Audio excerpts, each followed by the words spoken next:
Hola, ¿qué tal? Soy el doctor Néstor Meneses, alergólogo pediatra, y vamos a tocar el tema de rinitis alérgica. Es importante primero hablar sobre la clasificación de Helicums, que este es un sistema utilizado para clasificar las reacciones de hipersensibilidad o alergias. Se va a dividir en cuatro tipos principales. La tipo 4, a su vez, tiene subtipos y nos va a ayudar a entender cómo el sistema inmunológico reacciona ante diferentes alérgenos. Esta es una herramienta importante en el diagnóstico y manejo de las enfermedades alérgicas. La más común, la que pertenece al tema que vamos a hablar hoy, que es rinitis alérgica, es la tipo 1, que es mediada por IgE, y vamos a tener que la célula efectora son los mastocitos. Algún otro ejemplo de hipersensibilidad tipo 1 es el asma o anafilaxia. Y vean que ahí en la parte de abajo va a haber algunos otros ejemplos de enfermedades alérgicas que vamos a hablar en diferentes módulos. Ahora bien, la rinitis es inflamación de la mucosa nasal. Para que sea alérgica, esta inflamación debe estar dada el 100% de las veces que yo me expongo a un alérgeno. Los alérgenos pueden ser pólenes de pastos, árboles, malezas, puede ser el polvo, que ahí vive el ácaro, que se llama dermatofagoides, o pueden ser los animales, sobre todo la caspa, la saliva y a veces la orina. Y también este mecanismo, como se mencionó hace rato, va a desencadenar la producción de IgE específica contra aquello a lo que vamos a dar esa hiperrespuesta. Todo esto, la suma de estos elementos, nos va a dar los cuatro síntomas pivotes. La mnemotecnia es pero, prurito, estornudos, rinorrea y obstrucción. Esos son los cuatro síntomas que en general están en todas las rinitis.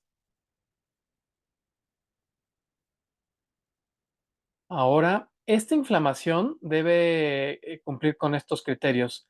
El pero debe estar al menos en 2 o más días consecutivos y deben durar más de una hora. Muchas veces el paciente llega y refiere que se levanta y empieza a estornudar, le empieza a escurrir el moco por la nariz y al preguntarle cuánto tiempo le dura nos dice que 15 minutos, 10 minutos. Entonces eso no cumpliría con la definición de rinitis alérgica.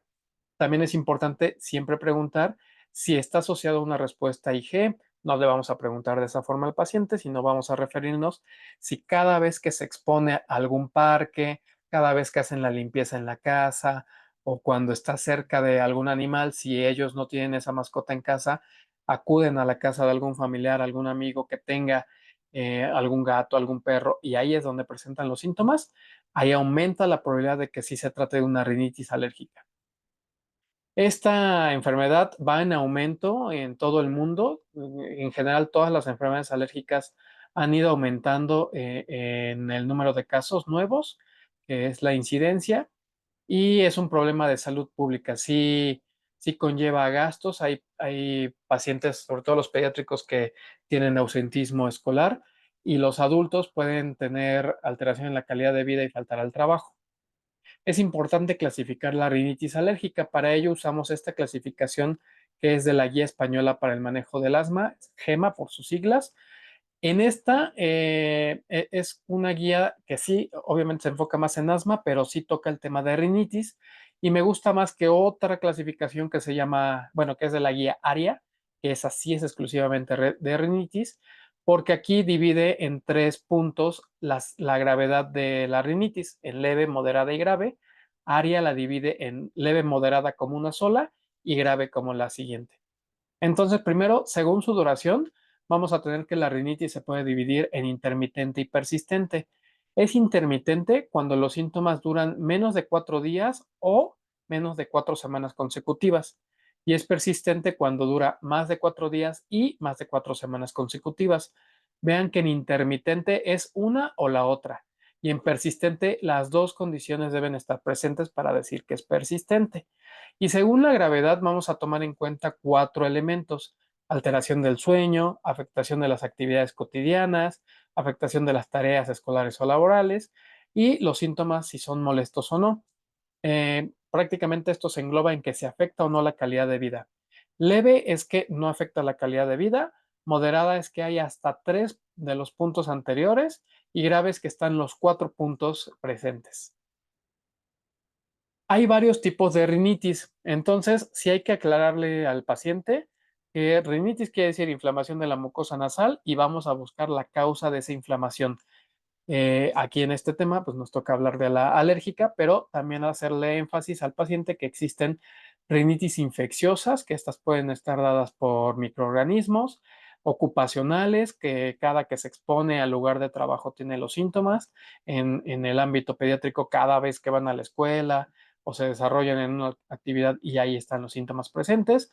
Puede estar también inducida por medicamentos, puede ser factores hormonales, puede ser secundaria a alimentos, a emociones o a la predisposición de tener enfermedades alérgicas que se conoce como atopia, que esto solamente quiere decir que tiene predisposición para generar IgE o idiopática, que cuando no conocemos la causa, la metemos en idiopáticas.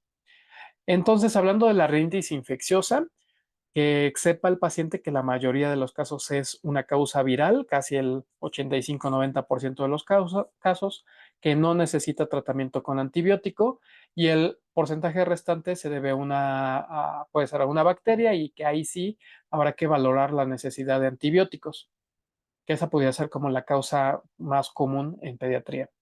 La relacionada al trabajo, entonces puede ser desde la profesión, no es lo mismo que sean eh, químicos que trabajen en un laboratorio, estén expuestos a sustancias, puede ser que sean los que pintan los automóviles y estén también expuestos a todos esos solventes, a la pintura del carro, o puede ser que sí tenga alguna causa alérgica, que no es lo mismo que irritación. La irritación no lleva un mecanismo inmunológico, es solamente ante la exposición de algún mecanismo, alguna sustancia que al paciente sea susceptible, y lo alérgico sí está relacionado con la inmunología y va a estar relacionada con la IgE específica. Puede haber otras como relacionada a medicamentos, sobre todo a los AINES o incluso a la aspirina, y esto va a hacer que disminuya los niveles de COX-1 y 2 y que aumenten los de los leucotrienos. O la rinitis medicamentosa, que sobre todo es el uso excesivo de oximetazolina, que el paciente muchas veces eso les da un alivio inmediato, pero es de corto plazo y ellos abusan en el medicamento de la oximetazolina, lo que puede provocar una vasoconstricción crónica o un efecto rebote, como le dicen, y provocar los mismos síntomas de una rinitis. Entonces, eso, la oximetazolina máximo por unos 3 días. Y solamente si es muy necesario, si está muy congestionado. Puede también estar asociada a unos factores hormonales, sobre todo en la mujer, con su ciclo menstrual, con la pubertad. Otros, como por componentes de la temperatura del aire, sobre todo en los que realizan ejercicios, pueden ser corredores, nadadores o cambios bruscos de temperatura, incluso calor y frío, no importa, pueden tener también síntomas de rinitis. Ahí es muy importante igual hacer la diferencia si es una rinitis vasomotora o una alérgica. La vasomotora entonces está dada por estimulación de los vasos sanguíneos ante cambios bruscos de temperatura, contaminación, olores penetrantes o irritantes, puede ser perfumes, puede ser detergentes o limpiadores de piso, puede ser el cloro y también contaminación, desde la contaminación de los automóviles hasta el humo de cigarro. Otras entonces están ahí mencionadas la del humo de cigarro. Estas, aunque el familiar o la persona no fume enfrente del paciente, el humo de cigarro se queda impregnado de 4 a 6 horas en la ropa, sobre todo, también en cortinas, en los muebles, en la alfombra, y eso puede provocar que el paciente tenga síntomas como si estuviera frente al que lo estuviera fumando. O sea, aunque el paciente salga y fume o el familiar salga, fume el cigarro y luego con eso crea que ya ayudó al paciente para no tener sintomatología y después regresa a la casa, el humo de cigarro se queda impregnado y es como si estuvieran fumando frente de él. Los síntomas nasales están muy asociados a los síntomas oculares. Mm, Generalmente cuando se controlan los síntomas de la nariz se controla el de los ojos, solamente que los síntomas de los ojos estén muy, muy, muy persistentes, entonces sí habrá que dar tratamiento también ocular, si no, abocarnos mucho en el tratamiento de la nariz. Puede también provocar que haya una disminución en la percepción de olores, va a alterar el aclaramiento mucociliar, lo que va a hacer que se quede por más tiempo el moco, que los microorganismos no haya un movimiento para poderlo limpiar de forma natural y provocar más estimulación para inflamación. Y hay algunas otras, como puede ser causas de eosinofilia e inflamación en niños no atópicos, solamente por la presencia de eosinófilos. Otros desencadenantes de rinitis son los alimentos, sobre todo los picantes que están en relación a la liberación de capsaicina, y esta va a estimular las fibras sensitivas y provocar los mismos síntomas de otras rinitis. Puede ser también algunas bebidas alcohólicas, lo que pueda provocar la sintomatología, y también en caso de que le ocurra muy seguido, sospechar en una alergia alimentaria. Y puede haber otras como la rinitis atrófica, está dada por personas que tienen como eventos quirúrgicos y se pueden colonizar, sobre todo por Klebsiella, y provocar obstrucción. Normalmente cuando hay obstrucción, la causa o la etiología es anatómica, entonces ahí habrá que solicitar valoración por otorrino. Y también hay otras como rinitis del anciano, otras como inducida por emociones. Puede ser que una persona vaya a entrar a una entrevista, tengan un examen, tengan alguna presentación y empiecen a tener síntomas nasales. Hay algunos factores de riesgo para desencadenar la rinitis alérgica. Van desde factores genéticos, ambientales, puede ser también la exposición a alérgenos tanto intra como extradomiciliarios. La ocupación también juega un papel importante. Dentro de los genéticos se conoce que hay cierta predisposición en la familia. No se heredan las alergias, pero sí se da una predisposición. De los ambientales no es lo mismo desarrollarse en un ambiente urbanizado comparado con un ambiente rural, que eso se llama como hipótesis de la higiene, que lo vamos a tocar después en otro módulo. La ocupación, como les decía, puede ser que un granjero, un químico, un laboratorista tenga síntomas asociados con su lugar de trabajo. Y los alérgenos, estos son los más importantes para rinitis alérgica, sobre todo los intradomiciliarios, que a veces las personas asocian más los síntomas con pólenes y les preguntan, ¿a qué eres alérgico? Al polen, pero al polen de qué, del pasto, del árbol, de la maleza, al polen de qué tipo, ¿no? Pero lo más frecuente es que estén sensibilizados a intradomiciliarios como dermatofagoides, que es el ácaro, o incluso cucaracha, o las mascotas puede ser. Para la sensibilización, entonces, se necesita que estén presentes todo el tiempo los alérgenos para desarrollar la enfermedad alérgica, para que el paciente cree esa IG o fabrique esa IG específica contra aquello que va a estar sensibilizado. Y el más prevalente, el más frecuente va a ser el ácaro, que es el más común se llama dermatofagoides, Thrinicinus. También hay dermatofagoides farinae y hay otros como Blomia que también se considera un ácaro. Otros factores de riesgo puede ser el lugar donde se vive y las épocas de polinización. Normalmente hay antes había ciertos polen en el lugar o en la región donde se vivía, pero ahora con la globalización ya hay nuevas plantas en lugares donde originalmente no las había y esto puede predisponer a que el paciente se sensibilice. En la época del año donde los síntomas están más persistentes, también es importante hacer anamnesis. De forma general, los pastos van a polinizar a principios de año, las malezas a mitad de año y los árboles a final de año. Esto es de forma general porque también depende de cada tipo o género de árbol, de pasto, de maleza. Hay algunos que polinizan una vez, dos veces al año, otros que polinizan cada 2 años. Entonces, con base en esa respuesta que dé el paciente, nosotros podríamos sospechar si se debe a alguna sensibilización por algún pasto, árbol o maleza. También algunos otros factores de riesgo, como la caspa de animales, también la orina, como les mencionaba. Hay personas que, por ejemplo, en esto de la orina, no es muy frecuente, pero puede ocurrir que sean solamente alérgicos al macho y no a la hembra. Y esto es porque algunas proteínas de la próstata pueden sensibilizar al paciente y desencadenar los síntomas. A veces piensan que es eso, ¿no? Que cuando les preguntamos al paciente si tienen mascotas en casa y hasta hacen la cara así como de culpa diciendo, sí, sí tengo, pero si la mascota estuvo desde antes de que naciera el paciente, incluso puede ser un factor protector.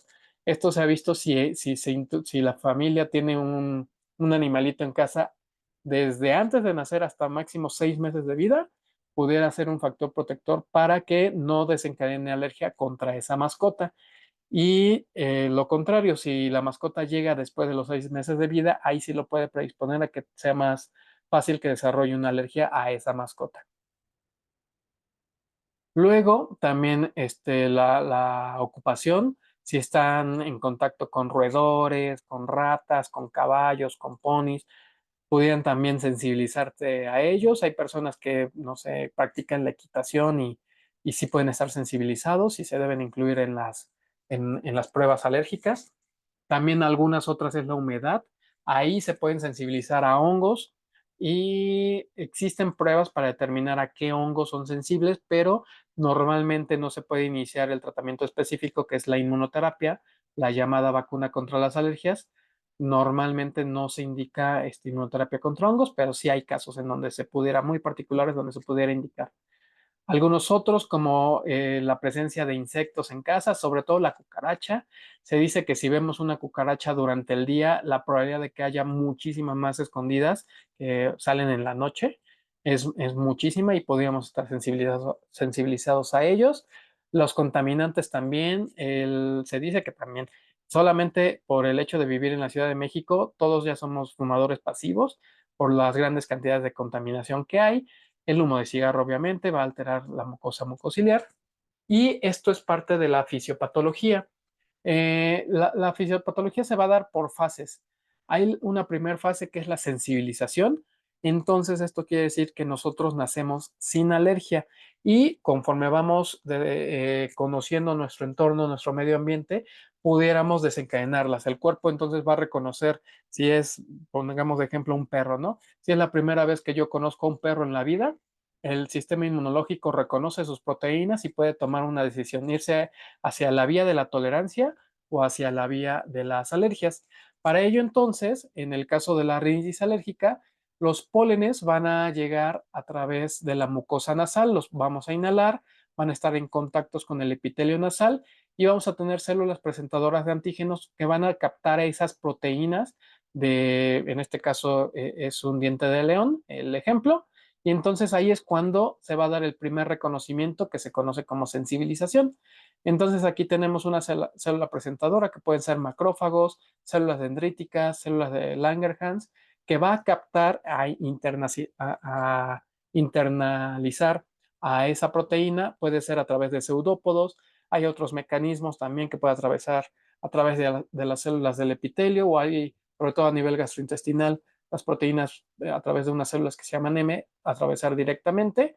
Y esta célula presentadora de antígenos va a llevar la información a través del complejo mayor de histocompatibilidad tipo 2 a un linfocito T virgen que no tiene información y a través de su receptor que se llama TCR, correceptores y un microambiente que sea propicio para pasar la información, eso se llama sinapsis inmunológica, va a hacer que ese linfocito T tenga un viraje a una diferenciación hacia un perfil TH2, que ese es el perfil más común de las enfermedades alérgicas.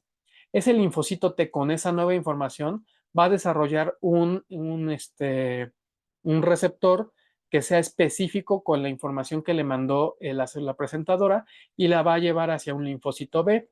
Los linfocitos B de forma natural están creando inmunoglobulina M todo el tiempo, pero cuando reciben la información del linfocito TTH2, generan entonces un viraje para hacer un cambio de isotipo de la inmunoglobulina hacia la inmunoglobulina E específica contra aquello que fue estimulada. Entonces también va a ser a través de un receptor, de correceptores y de un microambiente que sea propicio para llevarle esa información, otra sinapsis inmunológica y así fabricar, hacer el cambio de isotipo y así fabricar a través de las células plasmáticas la IgE específica.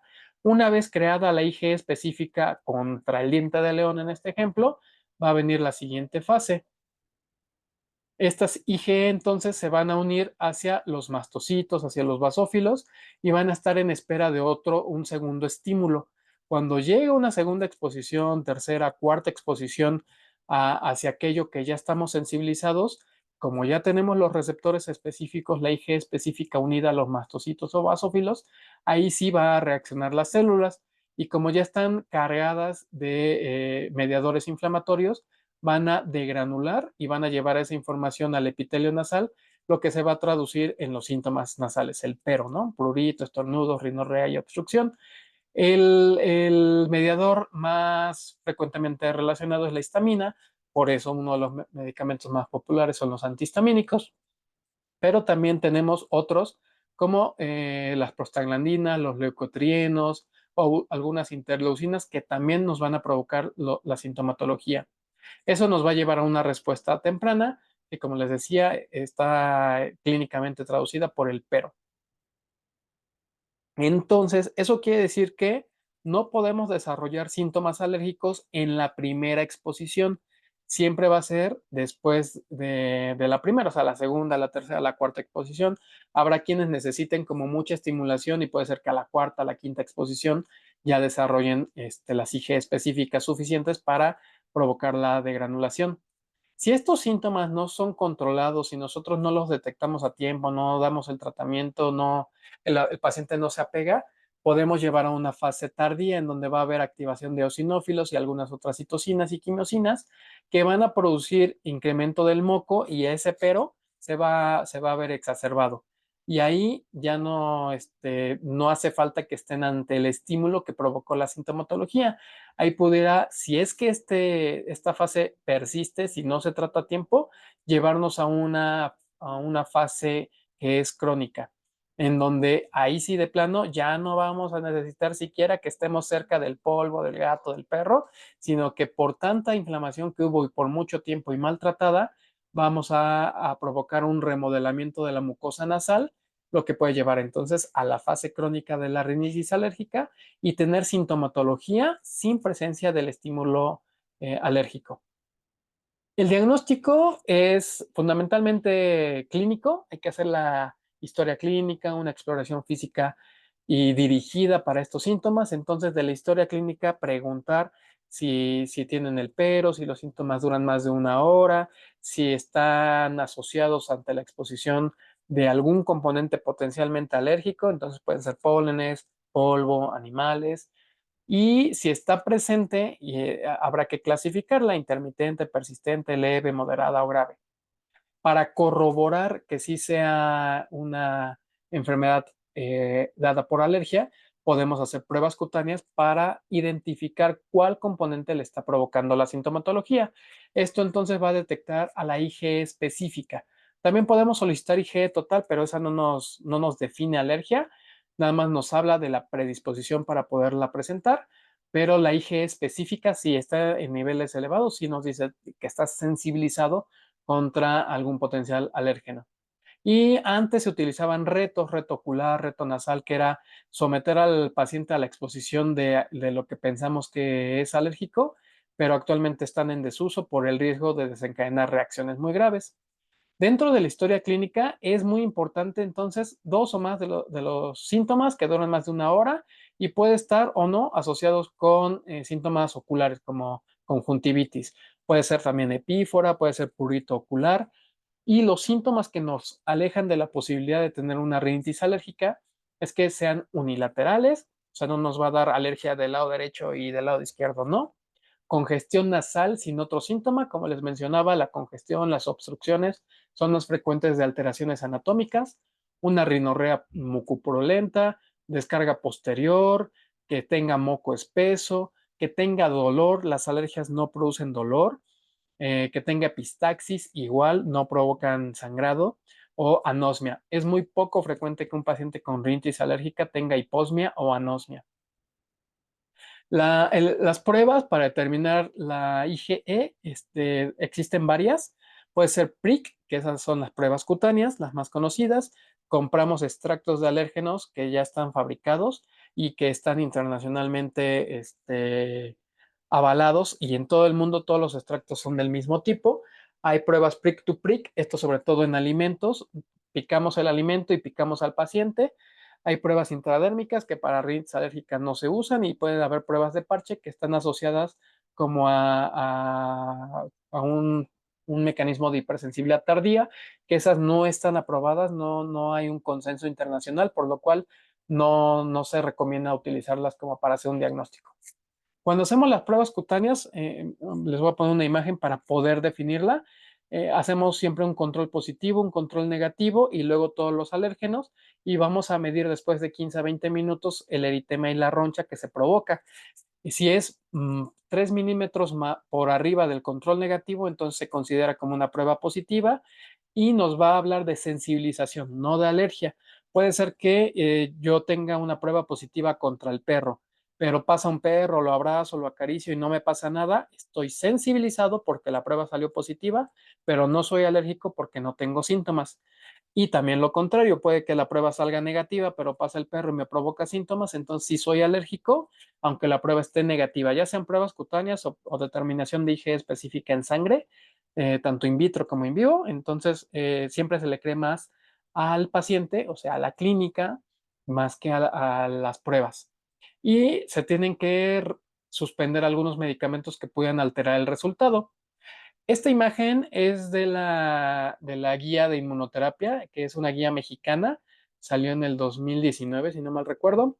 Ahí tuve la oportunidad de ser autor de esa guía y hablamos sobre cómo se interpretan, a quién está indicada las pruebas, cómo se maneja la inmunoterapia, a qué concentración cada alérgeno.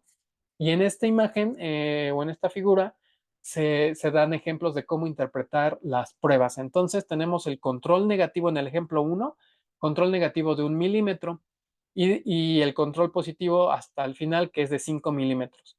Entonces eso quiere decir que yo voy a considerar una prueba positiva cuando esté por arriba de 3 milímetros con respecto al control negativo. En el ejemplo 1, 3 más 1 es 4. Entonces todas las que estén arriba de 4 van a ser positivas.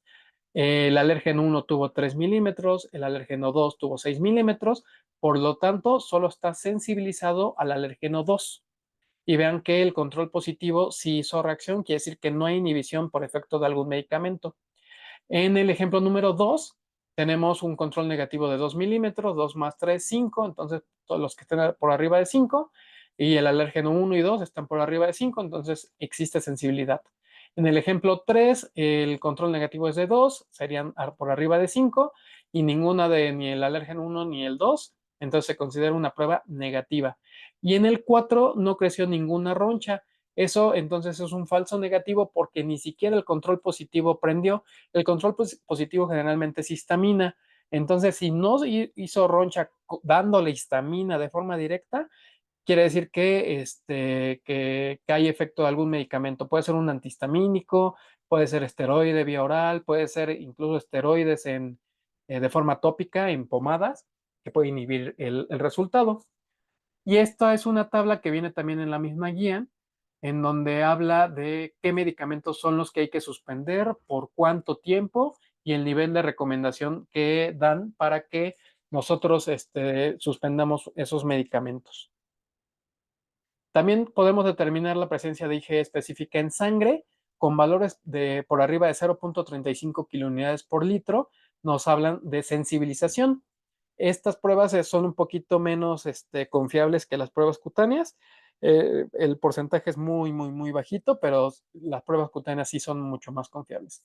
Estas pruebas están sobre todo dirigidas para aquellos que tienen riesgo de provocar una anafilaxia ante el estímulo, entonces yo no voy a someter al paciente a ese riesgo y le voy a pedir determinación de IgE específica en sangre, o aquellos que no puedan suspender antihistamínicos por alguna otra causa.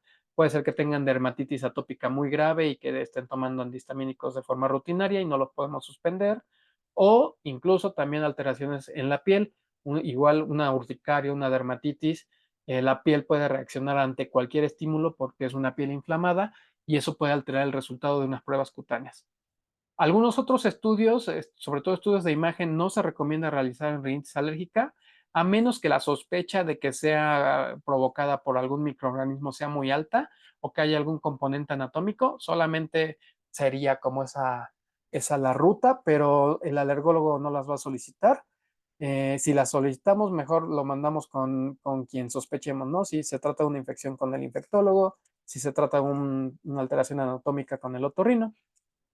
Y el tratamiento ideal serían como control de medidas ambientales, como evitación, pero a veces es muy difícil talar el árbol que está fuera de la casa, hacer que se compre en otra casa o sacar a la mascota de la casa. Es muy difícil hacer estas medidas de evitación en la práctica cotidiana. En la rinitis ocupacional es lo mismo, no se pueden como renunciar y me voy a buscar otro trabajo así de fácil. Entonces, esos son como teóricamente los mejores manejos, evitarlos, pero es muy difícil realizarlos. Y de la contaminación, pues ahí sí no podemos influir en gran medida, solamente cuando hayan detectado niveles altos de contaminación, usar medidas de barrera, como el cubrebocas, cerrar ventanas, no exponerse si no es necesario. Y este es el algoritmo del tratamiento. Entonces, necesitamos primero clasificar al tipo de rinitis para poder dar el tratamiento ideal. El pilar del tratamiento de rinitis alérgica son los esteroides nasales. Se pueden acompañar de antihistamínicos, de Montelukast, que es un antagonista del receptor de leucotrienos, y en caso de no haber mejoría, si hay síntomas oculares también, antihistamínicos vía oral, si es que hay síntomas nasales y oculares, o también directamente en solución oftálmica, si es que los síntomas oculares son muy presentes y que afectan la calidad de vida. Pero después de haberlo clasificado y si no hay una mejoría o a partir de una rinitis alérgica intermitente grave, considerar realizar las pruebas cutáneas con el fin de detectar a qué está sensibilizado el paciente e iniciar inmunoterapia. La inmunoterapia puede ser vía sublingual o puede ser subcutánea.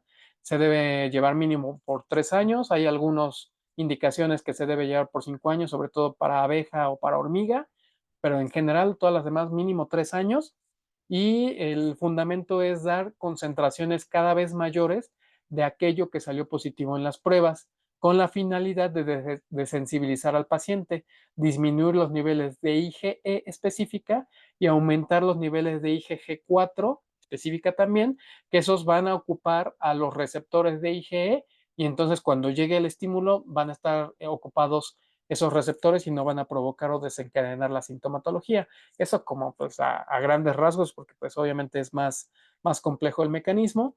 Y en caso de que el paciente no mejore con las medidas aquí mencionadas, habrá que sospechar asma. Recuerden que existe la marcha atópica, en donde si un paciente tiene una enfermedad alérgica, tiene mayor riesgo o probabilidad de presentar otras enfermedades alérgicas. Normalmente pueden empezar con dermatitis atópica o con alergia alimentaria y de ahí seguirse con rinitis alérgica, con asma, con urticarias, con alergia a otras cosas. No hay algo que podamos hacer para frenar a la marcha atópica, pero sí podemos enlentecer su progresión para que en caso, sobre todo del asma, que llegue la sintomatología y esté dada por inflamación, no vaya a provocar un remodelamiento, así como vimos remodelamiento de la mucosa nasal, un remodelamiento a nivel de los bronquios, en donde sabemos que la maduración termina por ahí de los 7, 8 años de vida, y a lo mejor los síntomas se le quitan, los provocados por hipersensibilidad, pero por estos mecanismos de remodelación va a tener o persistir con sintomatología.